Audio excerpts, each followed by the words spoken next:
이방인. 오늘 엄마가 죽었다. 아니, 어쩌면 어제. 모르겠다. 양로원으로부터 전보를 한 통 받았다. 모친 사망, 명일 장례식, 근조. 그것만으로는 아무런 뜻이 없다. 어쩌면 어제였는지도 모르겠다. 양로원은 알제에서 80km 떨어진 마렌고에 있다. 2시에 버스를 타서 오후 중에 도착할 생각이다. 그러면 밤샘을 할 수 있고 내일 저녁에는 돌아올 수 있으리라. 나는 사장에게 이틀 동안 휴가를 청했는데 그는 사유가 그러한 만큼 거절할 수 없었다. 그러나 좋아하는 눈치는 아니었다. 나는 그에게 이런 말까지 했다. 그건 제 탓이 아닙니다. 사장은 아무 대꾸도 하지 않았다. 그제야 나는 그런 소리는 하지 말았어야 하는 걸 그랬다고 생각했다. 따지고 보면 내가 변명을 할 필요는 없었던 것이다. 오히려 그가 나에게 조의를 표해주는 것이 마땅했다. 하지만 아마도 모레 내가 상복을 입고 있는 것을 보면 그는 조문 인사를 할 것이다. 지금 당장은 마치 엄마가 죽지 않은 것이나 거의 마찬가지다. 장례식을 치르고 나면 기정사실이 되어 만사가 다 공식적인 모양새를 갖추게 될 것이다. 나는 2시에 버스를 탔다. 날씨가 몹시 더웠다. 나는 평소와 다름없이 셀레스트네 식당에서 점심을 먹었다. 식당 사람들은 모두 나에 대하여 매우 마음 아파했고 셀레스트는 나에게 말했다. 하나밖에 없는 어머니신데. 내가 나올 때는 모두들 문간까지 따라 나왔다. 나는 좀 어리둥절한 상태였다. 왜냐하면 에마뉘엘의 집에 올라가서 검은 넥타이와 상장을 빌려야 했기 때문이다. 에마뉘엘은 몇 달 전에 그의 아저씨를 잃은 것이다. 나는 버스를 놓치지 않으려고 뛰어갔다. 그처럼 서둘러 대며 다른 박지를 친 데다 버스의 흔들림, 가솔린 냄새, 길과 하늘에 반사되는 햇빛, 아마도 그런 모든 것이 더해져 나는 졸음에 빠져버렸다.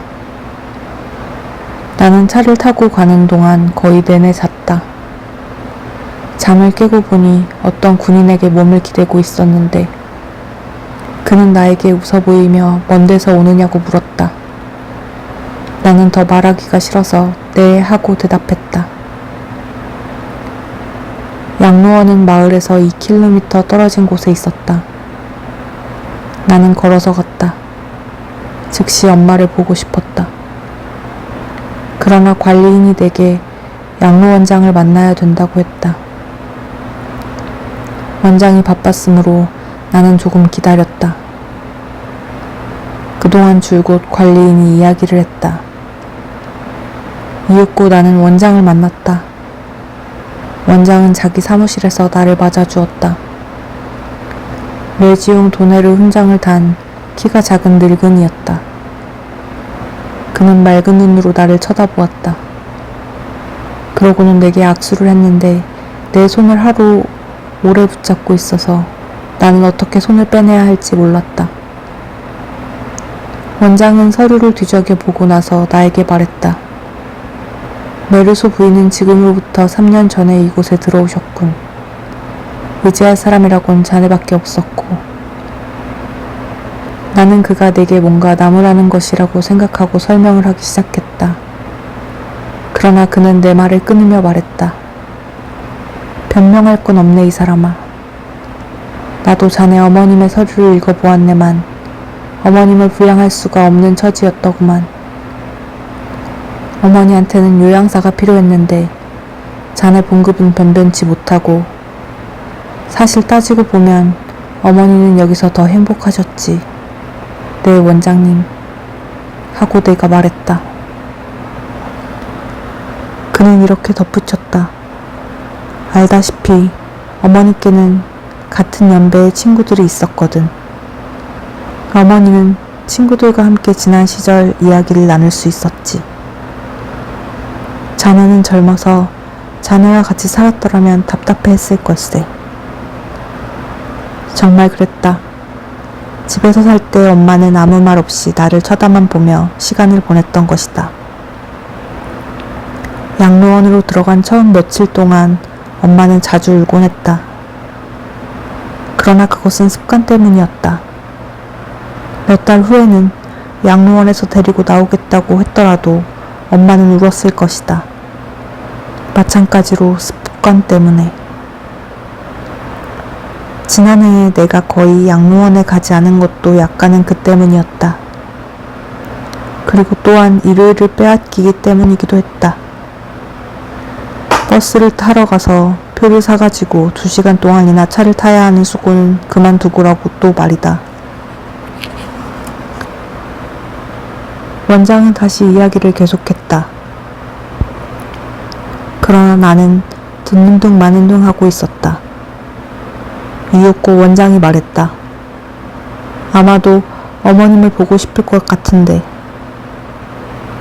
나는 아무 말 없이 일어섰고 그는 앞장서 방문을 향해 걸어갔다. 층계로 나서자 그가 설명을 덧붙였다. 조그만 영안실로 어머니를 옮겨 놓았네. 다른 원우들을 자극하지 않으려고. 재원자가 하나 죽을 때마다 2, 3일 동안 다른 사람들의 신경이 날카로워지거든. 그렇게 되면 일하기가 어려워져. 우리는 어떤 앞마당을 지나갔는데 거기에는 노인들이 많았고 그들은 작은 무리를 지어 끼리끼리 이야기를 나누고 있었다. 우리가 지나갈 때는 잠시 대화가 뚝 끊겼다. 그리고 우리의 등 뒤에서 대화가 다시 이어졌다. 마치 앵무새들이 나직하게 제잘거리는 소리 같았다. 어떤 조그만 건물의 문 앞에 이르자 원장은 나를 두고 가며 말했다. 그럼 나는 그만 가보겠네. 메르소군. 사무실에 있을 테니 필요하면 언제든 찾아오게.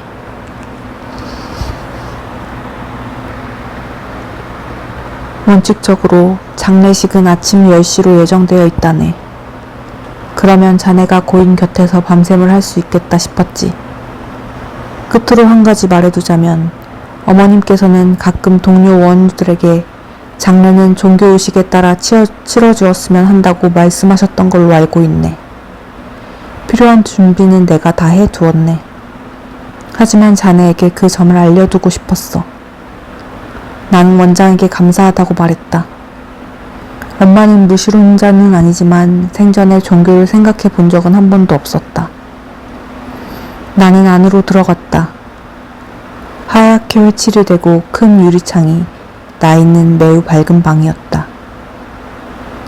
의자들과 X자 모양의 받침대들이 갖추어져 있었다. 그중 방 한 가운데에 있는 2개의 받침대 위에는 뚜껑을 덮은 관이 가로놓여 있었다.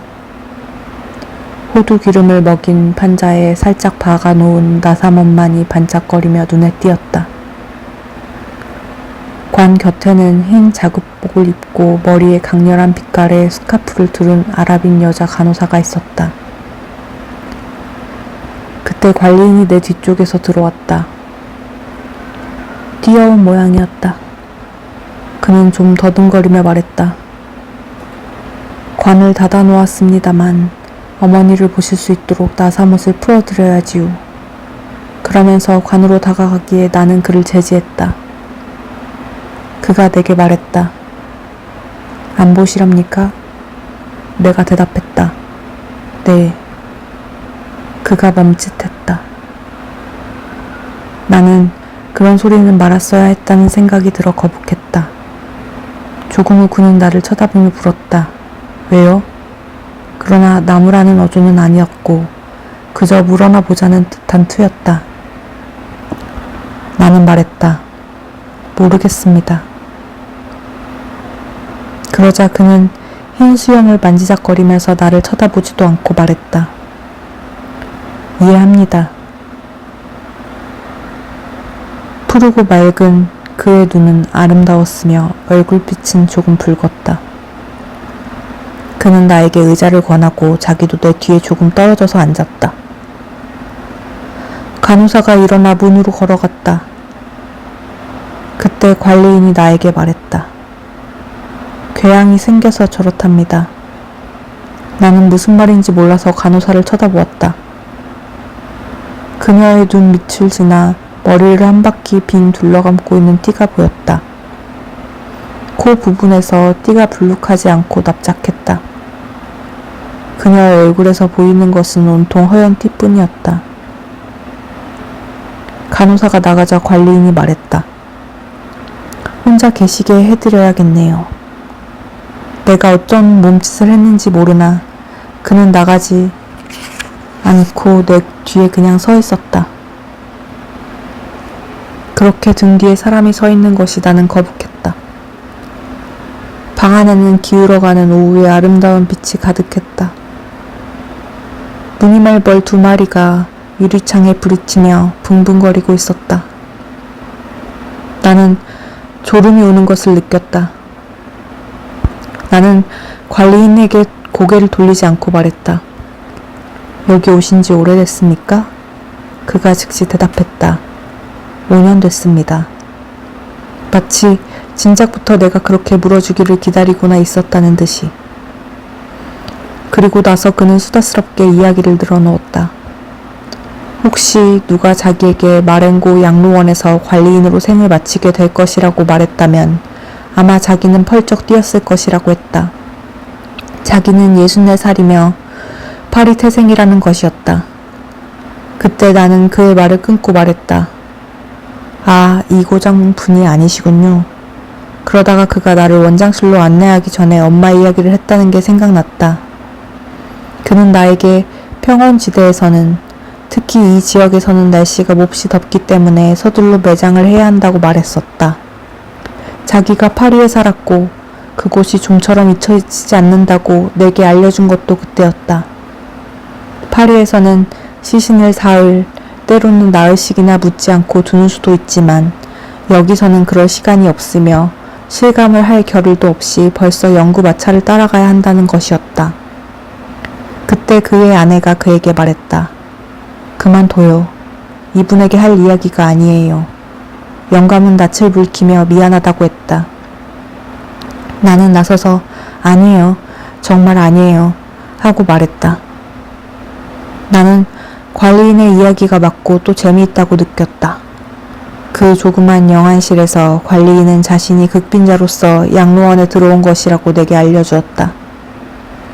그는 자신이 아직 건강하다고 여겼기에 그 관리인 자리를 자원했다. 내가 그에게 결국 그 역시 재혼자 중에 한 사람이 아니냐고 지적했다. 그는 아니라고 했다.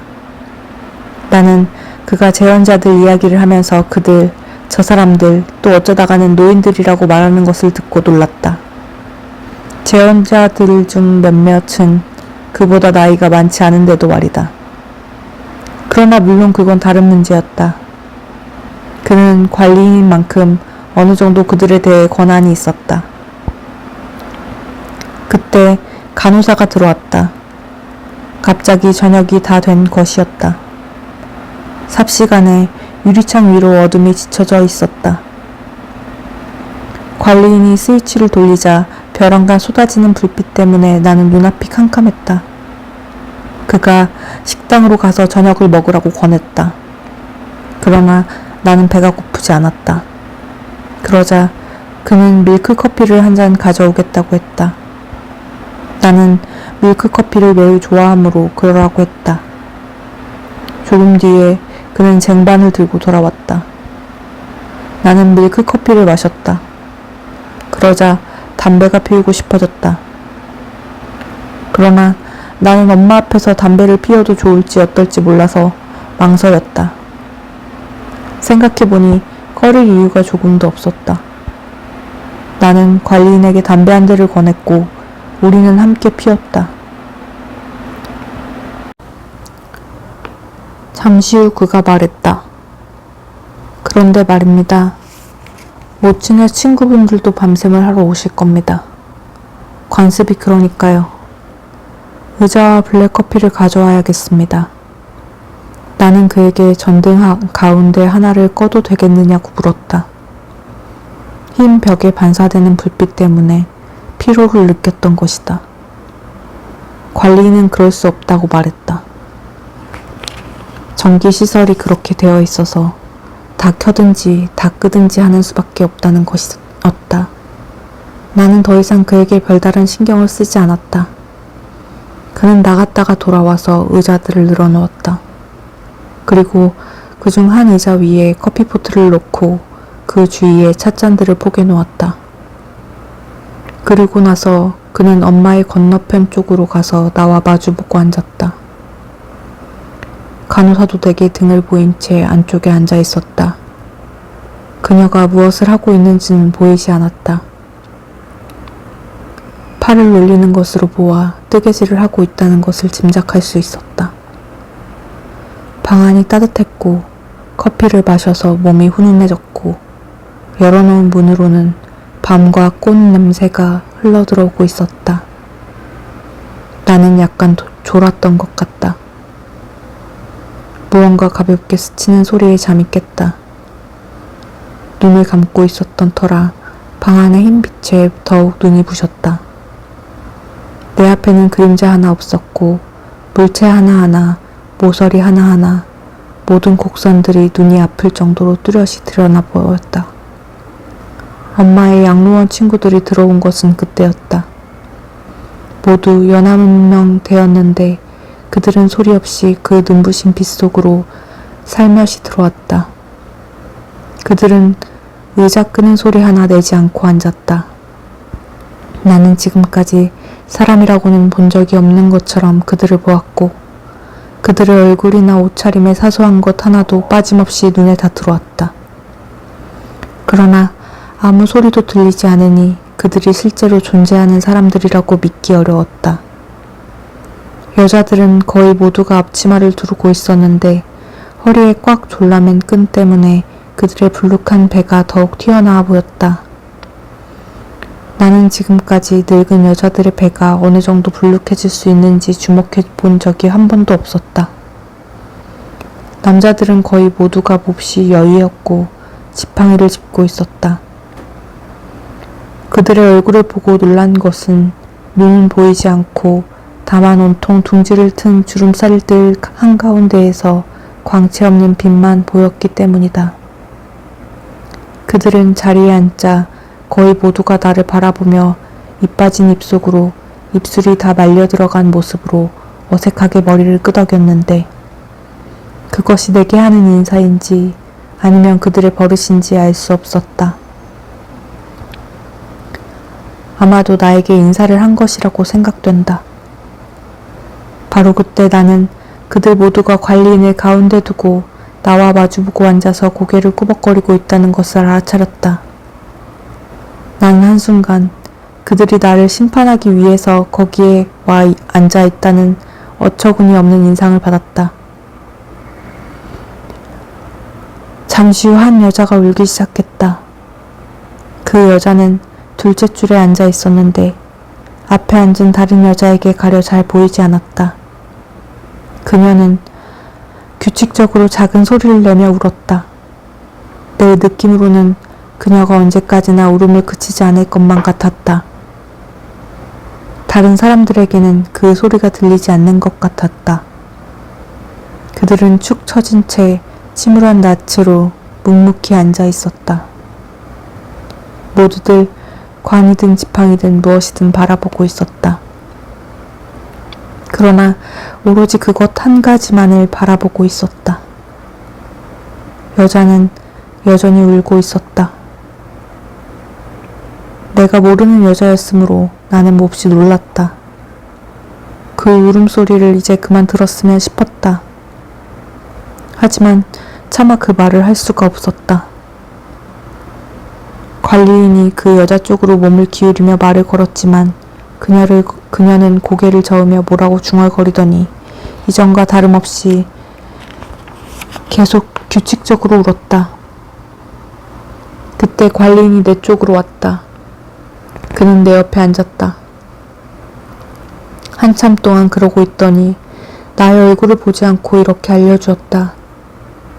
저분은 모친과 매우 가깝게 지냈답니다. 여기서는 모친이 하나뿐인 친구였는데 이제 자기는 친구 하나 없는 신세가 되었다고 하네요. 우리는 오랫동안 그러고 있었다. 여자의 한숨과 흐느낌이 차츰 뜸해졌다. 그녀는 몹시 코를 훌쩍거렸다. 그리고 마침내 잠잠해졌다. 나는 더 이상 졸리지 않았지만 고단하고 허리가 아팠다. 이제 견디기 어려운 것은 바로 그 모든 사람들의 침묵이었다. 그저 가끔씩 이상한 소리가 들렸는데 나는 그것이 무슨 소리인지 알 수가 없었다. 결국 그중 몇몇 노인네들이 볼때기 안쪽을 쪽쪽 빨면서 그런 야릇한 혀차는 소리를 내고 있다는 것을 알게 되었다. 그들은 자신들이 그러고 있다는 것도 알아차리지 못했다. 그만큼 제각기 생각에 몰두해 있었던 것이다. 그들 한가운데 누워있는 그 주군이가 그들의 눈에는 아무런 의미도 없다는 느낌마저 들었다. 그러나 지금 생각해보면 그것은 틀린 느낌이었던 것 같다. 우리는 모두 관리인이 따라준 커피를 마셨다. 그 다음 일은 모르겠다. 밤이 지나갔다. 어느 순간 눈이 떠져서 보니 노인들이 서로 몸을 디댄 채 잠들어 있었던 것이 기억난다. 어떤 한 사람만이 양손으로 지팡이를 그리지고 그 손등 위에 턱을 괜 채 마치 내가 깨기만을 기다리고 있었다는 듯이 나를 뚫어지게 바라보고 있었다. 그러고 나서 나는 또다시 잠이 들었다. 허리가 점점 더 아파져서 나는 눈을 떴다. 유리창으로 날이 밝아오고 있었다. 조금 뒤 노인 중 한 사람이 잠에서 깨어 기침을 몹시 했다. 그는 커다란 체크무늬 손수건에 가르침을 뱉어댔는데 매번 뱉는다기보다는 마치 몸에서 잡아 뜯는 듯 했다. 그 때문에 다른 사람들이 깼고 관리인은 그들에게 나갈 시간이 되었다고 알려주었다. 그들은 일어섰다. 불편한 밤샘으로 인해 그들의 얼굴은 잿빛이 되어 있었다. 방문을 나서면서 내겐 매우 놀라운 일이었지만 그들은 모두 나의 손을 잡고 악수를 했다. 마치 서로 말 한마디 주고받지 않고 보낸 그날 밤이 우리의 친밀감을 두텁게 만들어 주기라도 했다는 듯이. 나는 피곤했다. 관리인이 나를 자기 방으로 데려가 주었고 나는 간단히 세수를 할 수 있었다. 그리고 또 밀크커피를 마셨는데 맛이 아주 좋았다. 밖으로 나왔을 때는 해가 완전히 떠올라 있었다. 바다와 마ren고 사이를 가로막고 있는 언덕들 위로 불그레한 빛이 하늘 바득 퍼지고 있었다. 언덕을 넘어오는 바람에 소금기 냄새가 여기까지 실려왔다. 쾌청한 하루가 시작되려는 참이었다. 나는 오랫동안 야외에 나가보지 못했다. 그래서 엄마 일만 없었다면 산책하면서 즐거움을 만끽할 수 있었을 텐데 하는 생각이 들었다. 그러나 나는 앞마당의 플라타너스 밑에서 기다렸다. 나는 신선한 흙 냄새를 들이마셨고 더 이상 졸음은 오지 않았다. 사무실 동료들이 생각났다. 바로 이 시각이면 그들은 출근하기 위해 잠자리에서 일어났다. 나에게는 언제나 그때가 가장 힘든 시각이었다. 나는 여전히 그런 생각에 좀 정신을 팔고 있었지만 건물들 안에서 울리는 종소리에 주의가 산만해져 버렸다. 창문 저 안쪽이 한동안 소란스럽더니 이윽고 모든 것이 잠잠해졌다. 해는 하늘로 좀 더 높이 떠올랐다. 햇볕이 내 발을 뜨겁게 하기 시작했다. 관리인이 마당을 가로질러 오더니 원장이 나를 좀 보자고 한다고 일러주었다. 나는 원장실로 갔다. 원장이 시키는 대로 몇 가지 서류에다 서명을 했다. 나는 그가 줄무늬 바지에 검은 웃옷을 입고 있는 것을 보았다. 그는 수화기를 들더니 나에게 말했다. 장의사 사람들이 조금 전부터 와 있네. 와서 관을 닫으라고 할 생각인데 그 전에 마지막으로 어머님을 보겠는가? 나는 아니라고 말했다. 원장은 수화기에 대고 목소리를 낮추어서 지시했다. 피자크, 그 사람들에게 닫아도 된다고 하게. 그러고 나서 원장이 자기도 장례식에 참석하겠노라고 하기에 나는 그에게 고맙다고 했다. 그는 자기 책상으로 가앉고 짧은 다리를 꼬았다. 그는 나와 자기만이 담당 간호사와 함께 식에 참석할 것이라고 일러주었다. 원칙적으로 재혼자들은 장례식에 참석할 수 없었다. 그들에게는 밤샘만 허용한다는 것이었다. 인정상의 문제니까. 그가 말했다. 그러나 이번 경우에는 특별히 엄마의 오랜 남자친구였던 노인에게 장지까지 따라가는 것을 허락했다고 했다. 토마 페레스라는 사람이야. 이 대목에서 원장은 빙그레 웃어 보이며 말했다. 사실 좀 유치한 감정이긴 해. 하지만 그 영감과 자네 어머니는 떨어져 지내는 일이 거의 없었어. 원내에서는 놀린이라고 페레스에게 자네 약혼자군 하고 말하곤 했다네. 그는 웃었지. 그들에겐 그게 재미였던 거야. 메르소 부인의 죽음으로 그가 몹시 충격을 받은 것은 사실이야. 그래서 난 그가 장례식에 참석하는 것을 막을 필요는 없다고 생각한 거야. 그러나 왕진 의사의 권고에 따라 어제 밤샘만은 못하게 했다네. 우리는 한참을 말없이 앉아 있었다. 원장은 일어서서 사무실 창문으로 밖을 내다보았다. 문득 그가 말했다. 마렌고의 주임 신부님이 벌써 오시네. 일찍 오셨군. 그는 바로 마을 안에 있는 성당까지 가자면 최소한 45분은 걸어야 될 것이라고 내게 일러주었다. 우리는 아래로 내려갔다. 건물 앞에 사제와 복사 아이 둘이 서 있었다.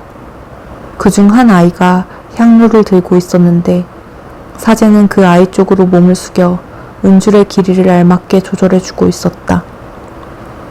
우리가 그 앞으로 가자 사제가 허리를 폈다. 그는 나를 몽피스라고 부르면서 몇 마디 말을 건넸다. 그러고는 안으로 들어갔다. 나도 따라 들어갔다. 얼핏 보니 관 뚜껑에 나사못들이 꽉 조여 박혀 있었고 실내에는 검은색 옷을 입은 남자들이 4명 있었다. 연구마차가 길에서 기다리고 있다는 원장의 말과 기도를 시작하는 사제의 목소리가 동시에 들렸다.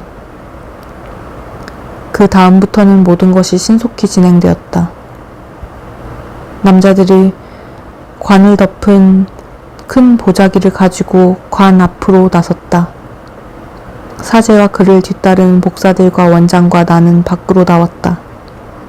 문 앞에 내가 모르는 어떤 부인이 서 있었다. 메르소 시일세, 원장이 말했다. 나는 그 부인의 이름을 알아듣지 못했고 다만 그녀가 담당 간호사라는 것만 알 수 있었다. 그녀는 웃음기 없이 앙상하고 길쭉한 얼굴을 숙여 인사했다. 그런 다음 우리는 관이 지나갈 수 있도록 비켜섰다. 그리고 운구하는 남자들을 따라 양로원을 나왔다. 문 앞에 연구마차가 기다리고 있었다. 연구마차는 길쭉하게 생긴 데다니스 칠이 번들거려서 필통을 연상시켰다. 연구마차 앞에는 장례 진행자가 서 있었는데 우스꽝스러운 옷차림을 한 키가 작은 사내였다. 그리고 거동이 부자연스러워 보이는 노인이 한 사람 있었다. 나는 그가 페레스 씨라는 것을 알아차렸다. 그는 위가 동그랗고 전두리가 넓은 축 처진 중절모를 썼고 바지는 구두 위로 비틀거리며 늘어진 데다가 검정 보타이는 셔츠의 커다란 흰색 칼라에 비해 지나치게 작았다.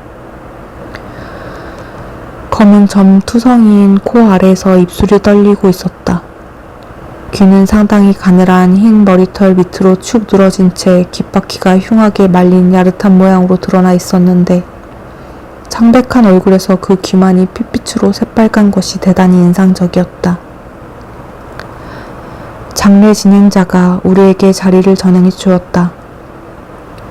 사제가 앞장서 가고 그 다음에 연구마차 주위에 네 남자, 그 뒤로 원장과 나, 행렬의 맨 끝에는 담당 간호사와 페레스 씨. 하늘에는 벌써 햇빛이 가득했다. 하늘이 땅을 무겁게 짓누르기 시작했고 열기가 급속히 높아졌다. 이유는 모르겠으나 길을 떠나기까지 한참을 기다렸다. 나는 검은 산복을 입고 있어서 더웠다. 모자를 쓰고 있던 왜소한 영감은 다시 모자를 벗었다. 내가 고개를 약간 돌려 그를 쳐다보고 있으려니 원장이 내게 그에 대해 이야기했다. 원장은 나에게 어머니와 페레스 씨가 저녁이면 간호사를 대동하고서 마을까지 자주 산책을 하곤 했다고 말해주었다. 나는 주위의 벌판을 바라보았다. 저 멀리 하늘 닿는 언덕까지 줄지어 들어선 실편백나무들, 그 젓갈색과 초록의 대지, 드문드문 흩어져 있지만 그린 듯 뚜렷한 집들을 바라보면서 나는 엄마를 이해할 수 있었다.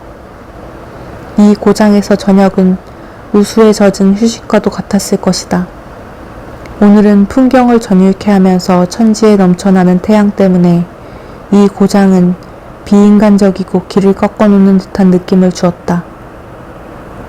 우리는 걷기 시작했다. 페레스가 다리를 약간 전다는 것을 알아차린 것은 바로 그때였다. 연구마차의 속도가 점점 빨라졌고 영감은 자꾸 뒤로 쳐졌다. 연구마차 곁에서 따라가던 남자 중 하나도 이제 뒤로 쳐져서 나와 나란히 걷고 있었다. 나는 태양이 그렇게 빨리 하늘로 솟아오르는 것을 보고 놀랐다. 벌써 오래전부터 벌판이 벌레 소리와 타닥거리는 플립 소리로 수선스러웠다는 것을 나는 알아차렸다. 땀이 볼을 타고 흘러내렸다. 나는 모자가 없었으므로 손수건으로 부채질을 하곤 했다. 그때 그 남자가 나에게 뭐라고 말을 했는데 나는 잘 알아듣지 못했다. 동시에 그는 오른손으로 모자 차양을 들어 올리고 왼손에 든 손수건으로 이마를 닦았다. 나는 그에게 말했다. 뭐라고요? 그가 하늘을 가리키며 되풀이했다. 지독히 내리쬐네요. 나는 네 하고 말했다. 조금 뒤에 그가 물었다. 당신 어머니인가요? 나는 또 네 하고 말했다. 연세가 많으셨나요? 나는 정확한 나이를 몰라서 그렇죠 뭐 하고 대답했다. 그러고 나서 그는 말이 없었다. 뒤를 돌아보니 페레스 씨가 우리 뒤로 한 50m쯤 떨어져서 따라오고 있었다. 그는 손에 든 펠트 모자를 흔들면서 발걸음을 서두르고 있었다. 나는 원장도 쳐다보았다. 그는 필요 없는 몸짓은 전혀 하지 않은 채 아주 점잖게 걷고 있었다. 이마에 땀이 몇 방울 맺혀 있었지만 닦으려고도 하지 않았다. 내가 보기에 행렬의 걸음이 조금 더 빨라진 것 같았다. 내 주위에는 여전히 햇빛이 넘쳐날 듯 빛나는 똑같은 들판 그대로였다. 하늘에서 쏟아지는 빛은 견딜 수 없을 지경이었다. 어느 한순간 우리는 최근에 새로 포장한 길을 지났다. 뜨거운 햇볕에 아스팔트가 녹아 터져 있었다. 발이 그 속에 푹푹 빠졌고 그러면서 아스팔트에 번쩍거리는 속살이 드러났다. 연구마차 위로 보이는 삶은 가죽으로 만든 마부의 모자는 마치 바로 그 검은 진창을 이겨서 만든 것만 같았다. 푸르고 흰 하늘과 갈라진 아스팔트의 끈적거리는 검은색, 상복들의 우중충한 검은색, 니스칠을 한 연구마차의 검은색, 이런 색깔들의 단조로움 가운데서 나는 좀 길을 잃은 기분이었다.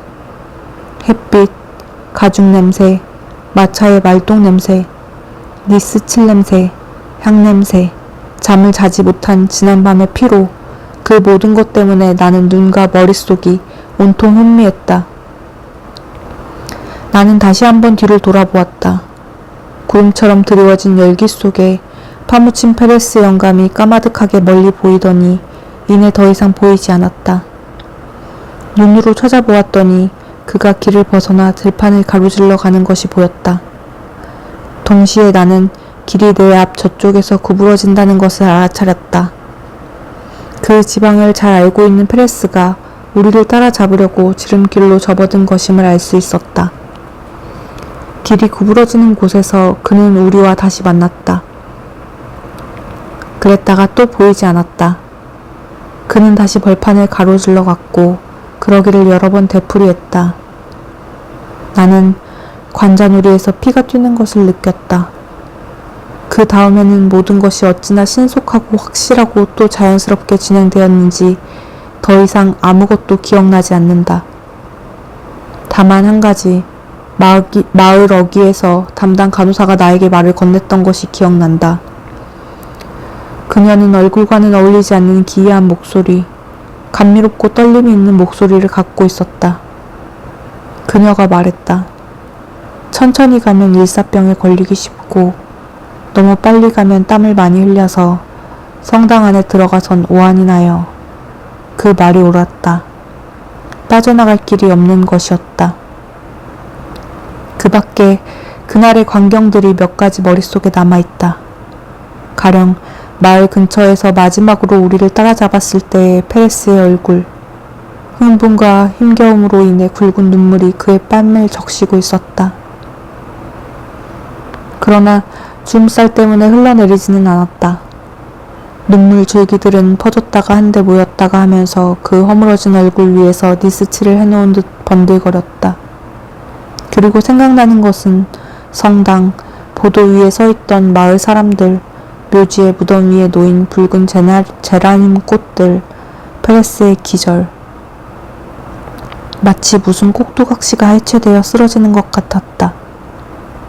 엄마의 관 위로 굴러떨어지던 핏빛 흙, 그 속에 섞여들던 나무뿌리의 허연 살, 그리고 또 사람들, 목소리들, 마을, 어느 카페 앞에서의 기다림, 끊임없이 부릉거리는 모터 소리, 그리고 마침 버스가 알제라는 빛의 둥지 속으로 돌아오고 그리하여 이제는 잠자리에 들어 12시간 동안 실컷 잘 수 있겠구나 하고 생각했을 때 내가 느꼈던 기쁨이었다.